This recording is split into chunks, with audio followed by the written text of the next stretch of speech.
Dear brothers and sisters, St.Therese of Lisieux, the greatest saint of modern times. Here was a young nun who seemed to live an ordinary life for 9 years, hidden in a convent until she died at 24. She lived without great penances or ecstasies. Yet her writings, Story of a Soul, have been read by millions in 38 languages. Hundreds of miracles and favors have been reported by those who prayed to her help. Pope Pius IX called it a veritable hurricane of glory. Louis Martin, watchmaker of Alençon, France, and Zélie Marie Guérin, a lace maker, were the parents of Saint Teresa. 9 children were born to them, and 5 of them survived to maturity, of whom Teresa was the youngest. Both Zélie and Martin at one time felt drawn to the religious life, but their stead, God accepted 5 of their offering as religious. Teresa was born on 2nd January 1873 and baptized Marie Francoise, and her childhood was happy and ordinary. She had a quick intelligence and open and impressionable mind. In 1877, her mother died. She was only 4 years then. After the death of her mother, Teresa lost her spontaneity and became shy, inverted, sensitive, and prone to tears. It was the saddest period of her life, she said. Martin sold his business at Alençon and went to Lisieux to live, where children must be under the care of their aunt. At the age of 15, Teresa joined the Carmelite order with the permission of Pope Leo XIII. She had gone to Rome with her father on a French pilgrimage on the occasion of the sacerdotal silver jubilee of Pope. At the public audience, when her turn came to kneel for the Pope's blessings, Teresa boldly asked him, "In honor of your jubilee, allow me to enter Carmel at 15. Pope Leo was impressed by her appearance and manner, but he upheld the decision of immediate superiors. Teresa entered the Carmel at the end of the year on April 9, 1888, with the permission of the bishop. In 1889, Martin had 2 paralytic attacks and to be removed to a private asylum for 3 years. His mind gave way. The 3 sisters in Carmel sustained a sad blow. Teresa was professed on September 1890. In 1894, Martin died, and soon after, Celine, who was looking after him, joined the convent of Lisieux. On entering the convent, Teresa devoted herself to live a life of holiness, doing all things with love and childlike trust in God. She struggled with the life in the convent, but decided to make an effort to be charitable to all, especially those she did not like. She performed little acts of charity always and little sacrifice, not caring how unimportant they seemed. She also understood that love comprised all vocations, that love was everything, that it embraced all times and places. In a word, that it was eternal. And in the excess of my delirious joy, I cried out, O Jesus, my love, my vocation. At last I have found it. My vocation is love. The apex of the spirituality of Carmelite at that time was to offer oneself as victim for the sinners, to attract oneself the punishment reserved to the sinner. Teresa was, at the age of 22, asked permission from her superior to offer her as victim of the merciful love of God. To that love, she used to say, that is 1,000 times more exacting than justice. Teresa was called Teresa of Child Jesus and Saint Little Flower. At the age of 22, she was appointed as novice mistress. A childlike simplicity, utter humility, constant self-sacrifice, and a boundless love for God and trust in Him were some of her outstanding virtues. But it was through her little way of performing the small duties of everyday life for the love of God that she has become the model and inspiration of countless ordinary folk. One of the principal duties of a Carmelite nun is to pray for priests, a duty of which she discharged with great fervor at that time. Her autobiography, The Story of My Soul, which she had to write under obedience, is a masterpiece. Her autobiography ranks with the great spiritual classics. Her spirituality consisted by doing all the little choirs.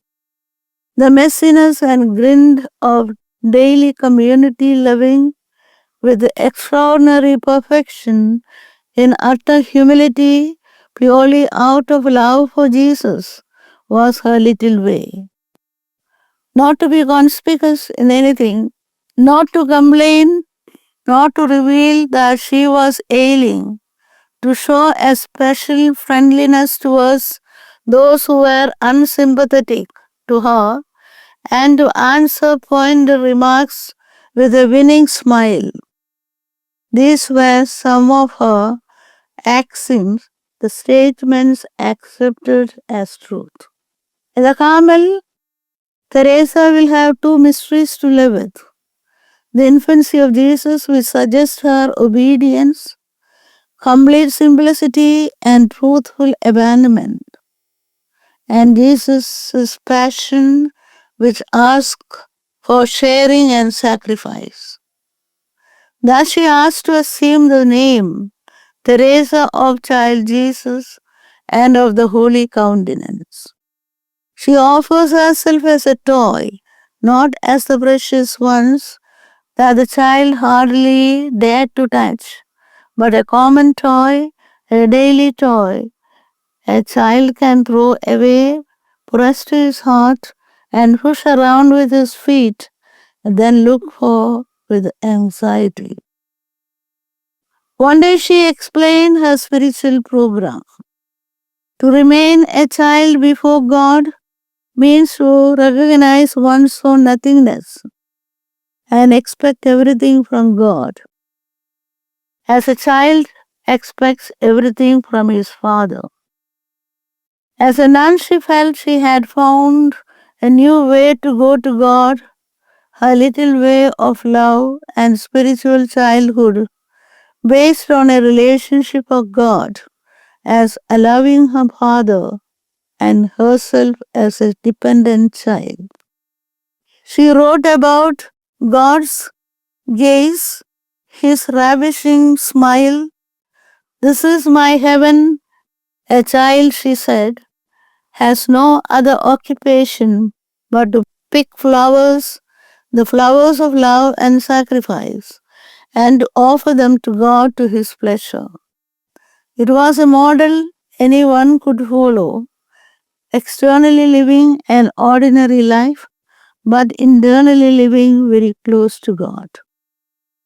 Teresa offered herself as a sacrificial victim to the merciful love of God.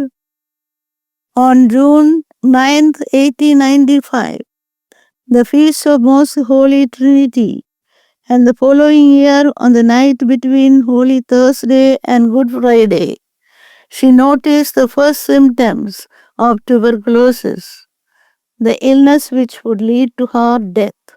Teresa recognized in her illness the most mysterious visitation of the divine spouse and welcomed the suffering as an answer to her offering the previous year. She also began to undergo a terrible trial of faith, which lasted until her death. Her last words, "My God, I love you." For months she suffered from scrupulosity and then from a darkness of faith that threatened her cherished beliefs, even of a heaven. At times she had to bear caustic remarks by a nun, and for 18 months she suffered from the ravages of tuberculosis, which eventually led to her death. She died on September 30th, 1897, but her feast day is 1st October. Yet her deep spirituality led her to turn all sufferings and ordinary events into valued gifts to God. "I prefer the monotony of obscure sacrifices to all ecstasies," she said. She was canonized in 1925, only 28 years after her death, a most unusual procedure at that time. She was beatified by Pope Pius IX in 1923, and in 1925, the same Pope declared that she is a saint.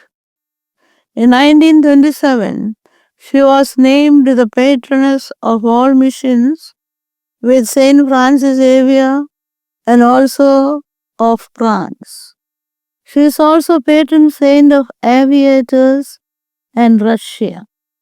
She never left the convent, yet she was made co-patroness of the missions and of France. She was proclaimed a doctor of the Church by Pope John Paul II in 1997. After 100 years of her death at the age of 24, she is only the third woman to be so proclaimed after Saint Catherine of Siena and St.Therese of Avila. Her parents, Louis and Zélie Martin, were canonized by Pope Francis on 18th October 2015. Hundreds of miracles and favors have been reported by those who prayed to her for help. More than 1,700 churches worldwide have been named after her. When young, she had to fight with her moodiness and stubbornness. For months, she suffered from scrupulosity and from a darkness of faith that threatened her cherished beliefs, even of a heaven. The account of Teresa's death reads like the story of the crucifixion. For her, every form of pain, rejection, poverty, failure, discrimination, depression, even death itself can be transformed into an experience of love, not just endured stoically. After her death, Teresa, pointing to the picture of Saint Aloysius, told her novices, Look at St. Aloysius. He did more by dying at the age of 24 than he had lived to be 80. He is doing an apostolic work from heaven. The good die young, it is said, and continue their work from above. Throughout the years of her short life, Teresa received many graces, and most profitable of this gift, most surely we have been her limitless love of God and her consciousness of Lord's desire to be loved by us.